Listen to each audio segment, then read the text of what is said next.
বাংলাদেশের মানুষেরা সাধারণত বন্যপ্রাণী দেখলেই পিটিয়ে মেরে ফেলে। এভাবে পিটিয়ে প্রাকৃতিক শেয়াল, বেজি, গুইসাপ মেরে ফেলে প্রায় বিলুপ্ত করে দিয়েছে এই মানুষেরা।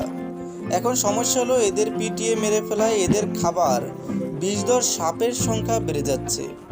আর তাই তো খালি মাঠে গোল দিচ্ছে রাসেল ভাইপার। মানুষ বুঝতেই পারছে না প্রকৃতির বিরুদ্ধে যাওয়ার প্রতিশোধটা কতটা ভয়ঙ্কর হতে পারে। অন্যদিকে রাসেল ভাইপার সাপ মনে করে মানুষ নির্বিঘ্নে দারাস সাপ এবং স্বল্প বিষের অজগর সাপ পিটিয়ে মেরে ফেলতে শুরু করেছে। কারণ এই দুইটা সাপ দেখতে অনেকটাই রাসেল ভাইপারের কাছাকাছি।